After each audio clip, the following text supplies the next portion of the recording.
আজকে আমি আমার অগোছানো রুমটাকে কিভাবে পরিষ্কার করছি, কিভাবে সুন্দর মতো সাজিয়ে তুলছি সেটাই তোমাদের সঙ্গে শেয়ার করব। হ্যালো এভরিওয়ান, আসসালামু আলাইকুম।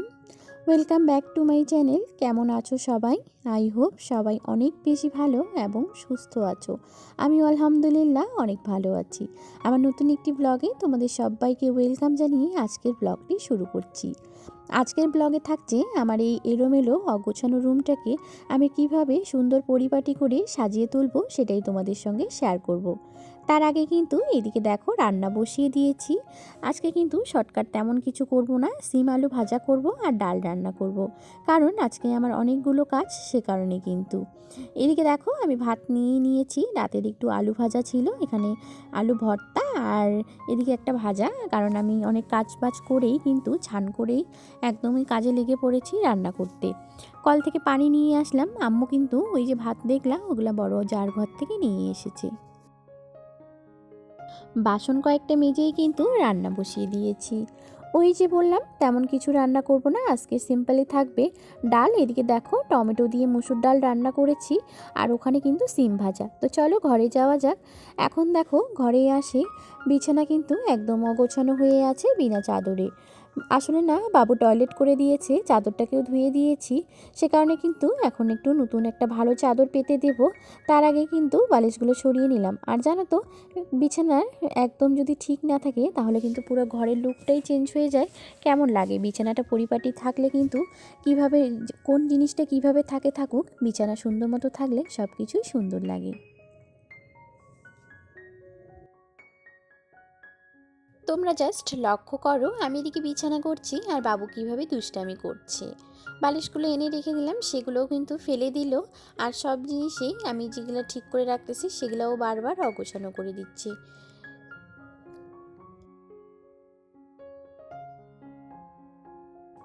এদিকে দেখো কাজের মধ্যে কেমনভাবে সে দুষ্টু করতেছে, আমার সঙ্গে দুষ্টামি করছে। আমার কাজগুলো শুধু কোথায় কোন জিনিসটা লেট হবে সেই ধান্দা করে থাকে আমার ছেলে। তো কি করব, ছোট বাচ্চাকে নিয়ে সব কাজই করতে হবে। তো যাদের বাচ্চা নিয়ে যারা করো তারা হয়তো ভালো করেই জানো যে এই জিনিসটা কী রকম হয়। কোনো একটা কাজ ঠিক করে রেখে দিলে একটু পরেই দেখবা আবার সেটা এলোমেলো করে ফেলে দিয়ে আসবে। তো দেখো পড়ারও কিন্তু ভয় নেই, একদম ঝুলে আছে বিছানার মধ্যে, কিভাবে তার অত্যাচারটা লেগেই আছে। বিছানাটাকে সুন্দর মতো করে গুছিয়ে ঝাড় দিয়ে কিন্তু বাবুকে ওখানে একটা কম্বল দিয়ে শুইয়ে দিয়েছি। তো দেখো সে কিন্তু এখন শুয়ে ফোন দেখছে, তার জন্য ফল নিয়ে আসলাম। এখন সে ফলগুলো বসে বসে খাবে, তাহলে কিন্তু ওই মোবাইলের দিকে তার ধ্যানটা বেশি যাবে না। কারণ কি বলতো, আমি এখন কাজ করব আর ও যদি কান্নাকাটি করে তাহলে একদমই কাজে মন বসবে না আর করতেও ইচ্ছে করবে না। সে কারণে কিন্তু ওকে আমি এখন এখানে ফ্রুট দিয়ে দিলাম, ও এখন বসে বসে খাবে আর আমি এই ফাঁকে কিন্তু আমার কাজগুলো করে নেব। তো দেখো কতগুলো কাপড় এদিকে ধুয়ে দিয়েছে আমি, কতগুলো শুকিয়ে গেছে। কাপড়গুলো কিন্তু আম্মু এখানে ঘরে এনে রেখে দিয়েছে। আর এইদিকে কিন্তু বাবু এখন পর্যন্ত ফল খাচ্ছে, তাকে একটু কথা বলছিলাম। সে কিন্তু ফল প্রায় ফিনিশ করে দিয়েছে। আর জানো তো, কমলাটা কিন্তু আম্মু একটু সরিয়ে নিয়েছে, সবগুলো খেতে দেয়নি, একটু ঠান্ডার কারণে ওর একটু ঠান্ডা লেগেছে বলে সব ফল খেতে দেয়নি। তো দেখো একে একে এখন আবার অন্য কাজে হাত দিতে হবে। সোফার কভার থেকে দেখলা তোমরা, সব কিছু একদম কুচকিয়ে আছে, সব কিছু সুন্দর মতো করে সাজাতে হবে। আর জানো তো, কয়েকদিন থেকে আলনাটা গোছাতে চাচ্ছি কিন্তু তেমন একটা সময় হয়ে উঠতেছে না সবগুলো যে নামাবো। আর এই ছোট দিনের বেলা না, আসলে ছোট বাচ্চাকে নিয়ে মানে সব কাজেই কীরকম একটা সময় মতো হচ্ছে না। সে কারণে কিন্তু এই আলনাটাও ভাঁজ করা আমার হচ্ছে না, কয়েকদিন থেকে গোছানোটা হচ্ছে না। আজকে ভাবলাম যেহেতু আগেই ছান করে নিয়েছি, রান্নাও আজকে সিম্পলভাবেই থাকলো, সে কারণে কিন্তু আজকে এই কাজগুলো করে নিই। যেই জামা কাপড়গুলো একটু বেশি এলোমেলো হয়ে আছে ওগুলোকে কিন্তু আমি নামিয়ে নিচ্ছি। আর জানো তো, যেগুলো এখন ইউজ করা হয় না, হাজব্যান্ডের জামা কাপড়গুলো আর কি, তার টি শার্টগুলো, যেগুলা মানে উপরে যে এখন ভাঁজ করতেছি ওখানে শুধু হাজব্যান্ডেরই জামা কাপড় থাকে, মানে জামা কাপড় বলতে গেলে শুধু ওর টি শার্টগুলো থাকে।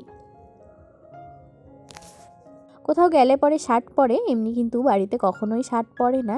আমি কিন্তু কখনোই দেখিনি, এই 3-4 মানে 4 বছর হবে আর কি, মার্চ আসলে 4 বছর হতে চলছে, কিন্তু কখনোই দেখিনি যে বাড়িতে শার্ট পরে বেড়ায়।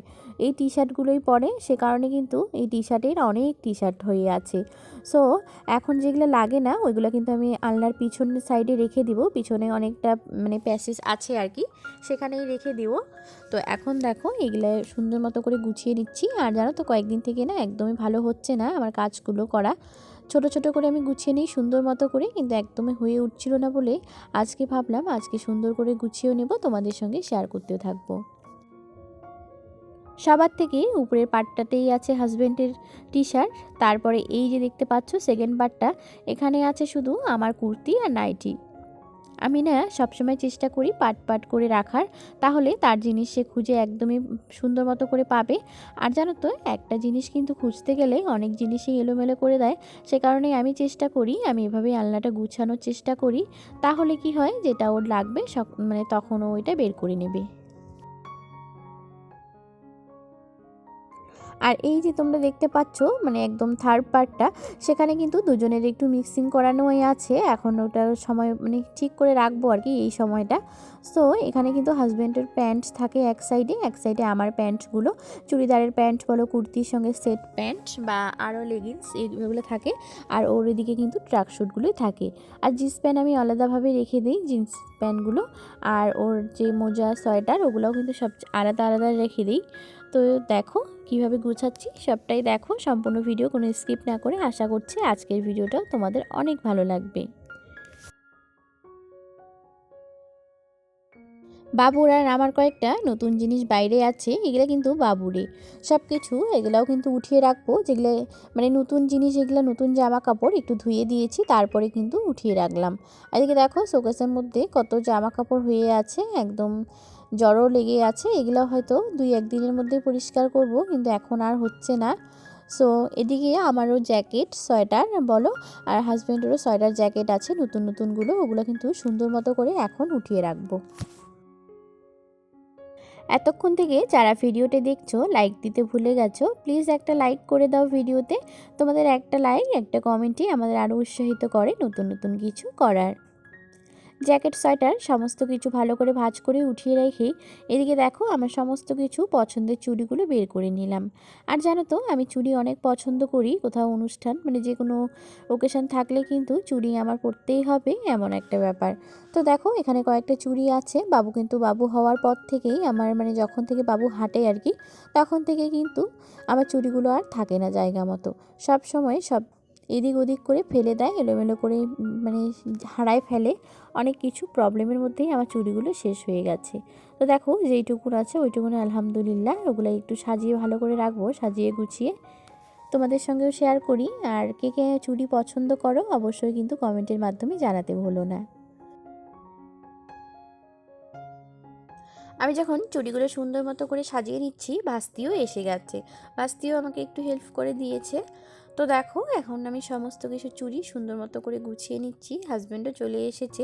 হাজব্যান্ড এসেই আমাকে বলছে আজকে এত চুড়ির কারবার কিসের জন্য, কোথাও যাবা নাকি? আমি বললাম যে না, এই যে দেখো ভিডিও করছি, সে কারণে কিন্তু সমস্ত চুড়িগুলো বের করে নিয়েছি। চুড়িগুলো কিন্তু সুন্দর মতো জোড়া জোড়াই ছিল, বাবুর জন্য একদম আর জোড়া নেই, একদম কি বলে অগুছানো টাইপেরই হয়ে গেছে। দেখো এই যে আমি সুন্দর মতো চুড়ি সাজিয়ে নিয়েছি, কেমন হয়েছে কমেন্টের মাধ্যমে জানাতে ভুলো না।